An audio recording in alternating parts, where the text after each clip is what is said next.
Hello everyone, this is Vijeta. Once again I welcome you people on my channel Vijeta EduTalk.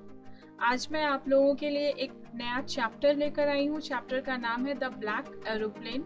इसके writer है Frederick फॉर्सिथ. ये NCERT के class 10 की English book first flight का chapter number 3 का part 2 है. Part 1 हम लोग कर चुके थे. अगर आप लोग पार्ट 1 देखना चाहते हैं तो you can go through my channel. So जैसा कि इस चैप्टर का नाम ही है द ब्लैक एरोप्लेन, इसका मतलब ये जो स्टोरी है ये एक एरोप्लेन के इर्द गिर्द घूमती रहती है. So without wasting time let's start with the chapter.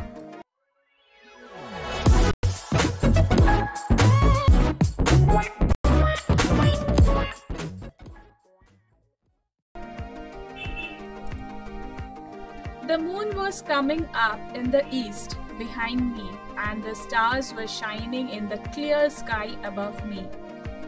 मेरे पीछे चांद पूर्व दिशा की ओर से ऊपर आ रहा था और मेरे ऊपर साफ आकाश में तारे चमक रहे थे. यहाँ पर मैं एक जो ब्लैक एरोप्लेन है उसका पायलट है, यानी हमारे चैप्टर का राइटर है. सो वो कहते हैं कि मेरे पीछे से चांद पूर्व दिशा की ओर से ऊपर आ रहा था और मेरे ऊपर यानी आकाश में तारे चमक रहे थे. There was not a cloud in the sky. आकाश में एक भी बादल नहीं था. I was happy to be alone high up above the sleeping countryside. Countryside means ग्रामीण क्षेत्र, लेकिन यहाँ पर इसका अर्थ है शहर. So I was happy to be alone. मैं ऊपर खुश था, अकेला खुश था. High up above the sleeping country side, जो कि सोते हुए शहर के ऊपर से मैं उड़ रहा था और मैं अलोन होकर भी वहाँ पर खुश था. I was flying my old Dakota aeroplane over France back to England. मैं अपना डेकोटा वायुयान, डेकोटा उसके वायुयान का नाम है, एरोप्लेन का नाम है. मैं अपना डेकोटा वायुयान फ्रांस के ऊपर से वापस इंग्लैंड की तरफ लेकर उड़ा रहा था. I was dreaming of my holiday and looking forward to being with my family. मैं अपनी छुट्टी का सपना देख रहा था और अपने परिवार के साथ होने के लिए उत्सुक था.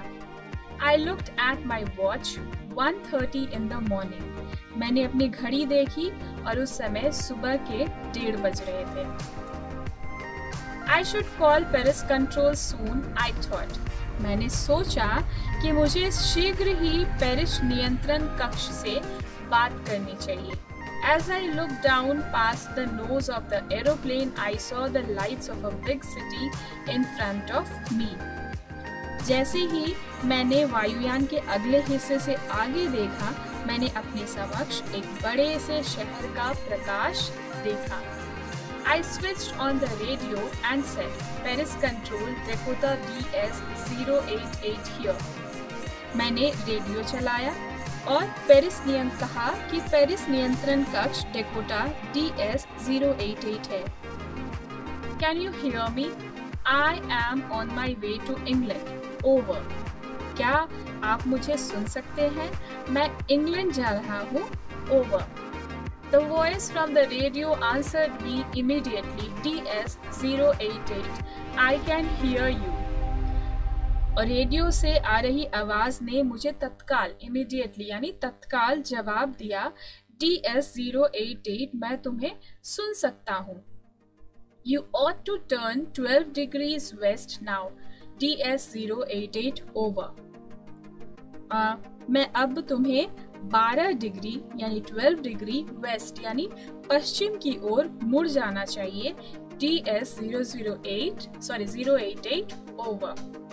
I checked the map and the compass, switched over to my second and last fuel tank and turned the Dakota 12 degrees west towards England.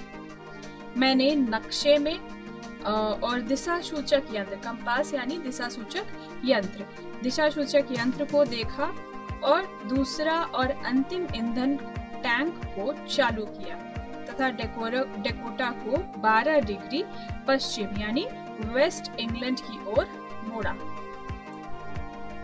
I will be in time for breakfast, I thought. मैंने सोचा कि मैं नाश्ते के लिए समय पर पहुंच जाऊंगा।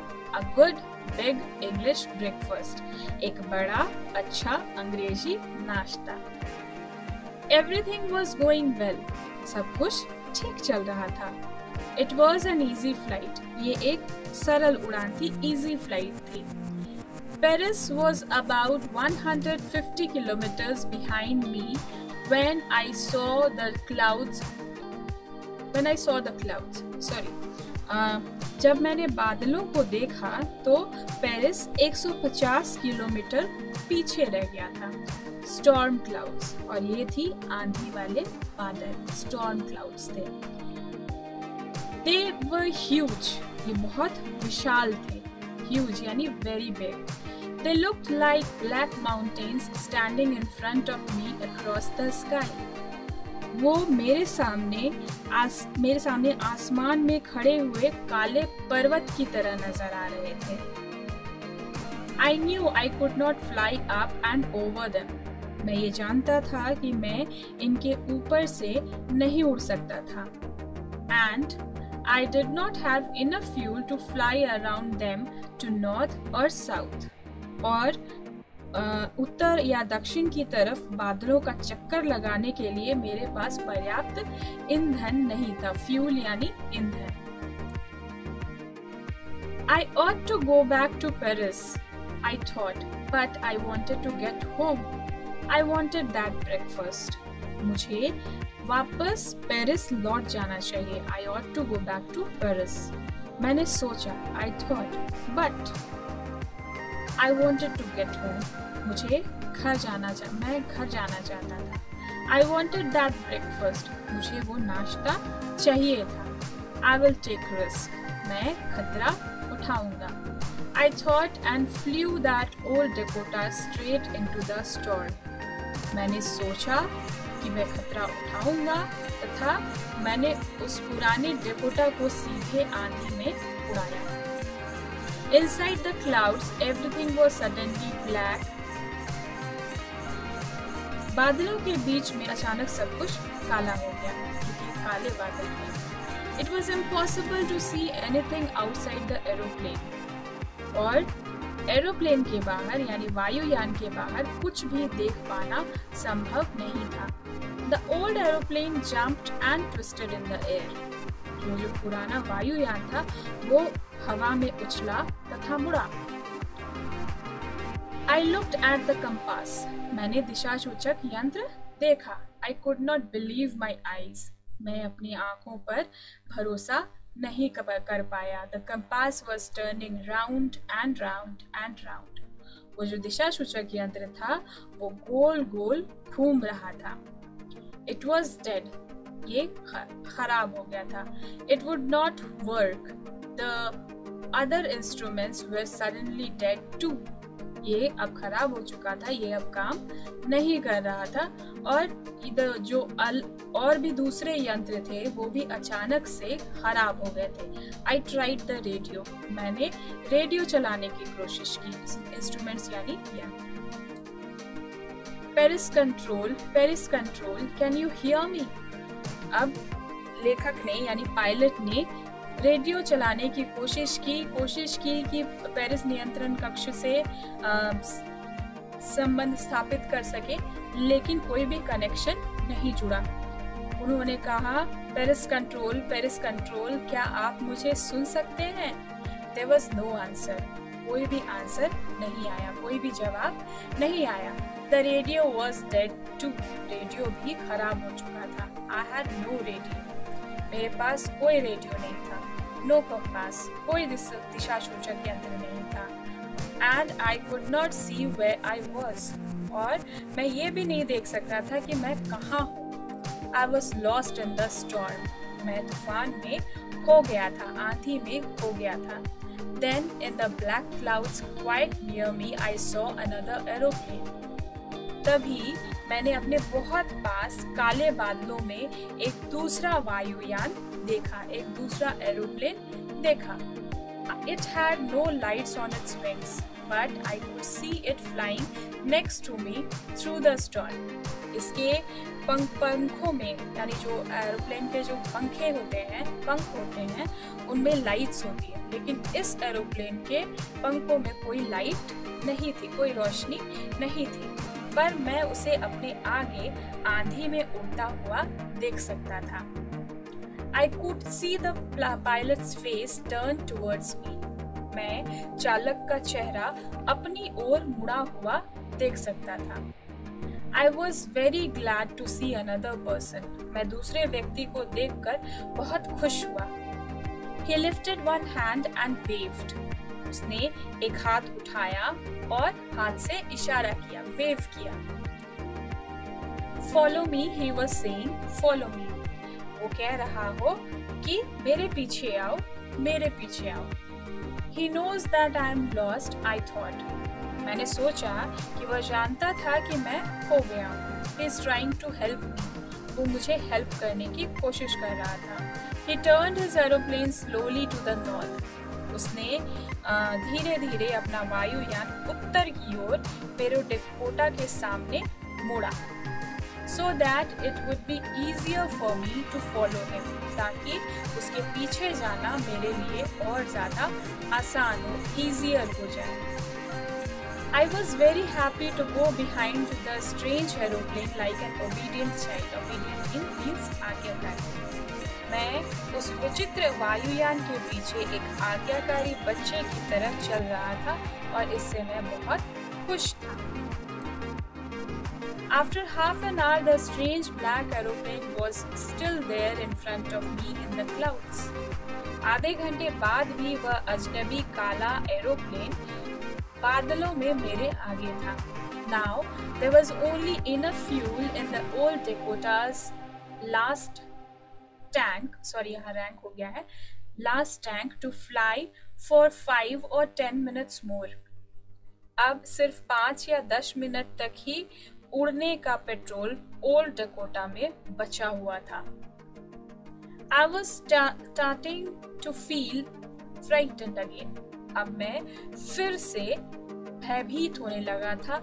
अब मैं फिर से डरने लगा था। Frightened means भयभीत या डरना। But then he started to go down and I followed through the storm. परंतु तब उसने नीचे जाना आरंभ किया और मैं भी आंधी में उसके पीछे पीछे गया। Suddenly I came out of the clouds and saw 2 long straight lines of lights in front of me. Suddenly अचानक ही मैंने 2 स्ट्रेट लाइंस देखी। मैंने अचानक ही 2 स्ट्रेट लाइंस देखी। मैं बादलों के बाहर आया और उन 2 स्ट्रेट लाइंस में रोशनी थी और वो स्ट्रेट लाइंस वो क्या था? इट वाज अ रनवे, यानी वो एक रनवे था। रनवे क्या होता है? जिसपे एरोप्लेन उड़ान भरने से पहले विमान जो दौड़ता है उस पर रन करता है, उसके बाद फ्लाइट लेता है, या जब उसको नीचे लैंड करना होता है तो उसी रनवे पे उतरता है और कुछ दूर चलने के बाद एरोप्लेन रुकता है, तो उसे हम लोग रनवे कहते हैं, यानी विमान दौड़ पट्टी। तो ये जो 2 स्ट्रेट लाइंस थी ये रनवे थी। And airport, I was safe. अब वो अपने मन में सोचता है कि ये हवाई अड्डा था, अब मैं सुरक्षित था। I turned to look for my friend in the black aeroplane, but the sky was empty. मैंने काले वायुयान में अपने मित्र को ढूंढने की कोशिश की। मैं उसे ढूंढने के लिए मुड़ा, पर वह आकाश खाली था। There was nothing there. वहाँ कुछ भी नहीं था। The black aeroplane was gone. काला हवाई जहाज जा चुका था। I could not see it anywhere. मैंने उसे कहीं भी नहीं देखा। I landed and I was not sorry to walk away from the old Dakota near the control tower. मैं नीचे उतरा और नियंत्रण कक्ष के पास पुराने डकोटा से बाहर चलने का मुझे थोड़ा सा भी अफसोस नहीं था। I went and asked a woman in the control center where I was and who the other pilot was. मैं नियंत्रण केंद्र में गया और मैंने वहां बैठी एक महिला से पूछा कि मैं कहाँ था और दूसरा यान चालक कौन था. I wanted to say thank you. मैं उसे धन्यवाद करना चाहता था. She looked at me very strangely and then laughed. उसने मुझे विचित्र निगाहों से देखा और फिर हंस दी. Another aeroplane? दूसरा वायुयान? Up there in the storm? वो भी इस आंधी में? No other aeroplanes were flying tonight. कोई भी वायुयान आज रात नहीं उड़ रहा था. Yours was the only one I could see on the radar. केवल आपका वायुयान ही मुझे रडार पर नजर आया. So, who helped me to arrive there safely without a compass or radio and without any more fuel in my tanks? तो वो दूसरा वायुयान जिसने मुझे बिना दिशा सूचक यंत्र, रेडियो, टैंक और अधिक ईंधन ना होते हुए भी सुरक्षित पहुंचाने में सहायता की, वो कौन था? Who was the pilot on the strange black aeroplane? उस काले अजनबी यान में जो बिना प्रकाश के उड़ रहा था, उसमें वो चालक कौन था? उसका पायलट कौन था? Flying in the storm without lights. So, ये जो स्टोरी है यहाँ पर एंड हो जाती है. ये जो स्टोरी है ये एक बिग क्वेश्चन मार्क के साथ एंड होता है कि आखिर उस ब्लैक एरोप्लेन में ऐसा कौन था, वो पायलट कहाँ गया या वो एरोप्लेन कहाँ गया जिसने इस लेखक की हेल्प की. यहाँ पर ये एक क्वेश्चन मार्क की तरह ही रह जाता है. So I hope you like the story और ये स्टोरी आप लोगों को क्लियर हो गया होगा. If it is so, please like my video, share it with others and do subscribe my channel for further videos. Thank you.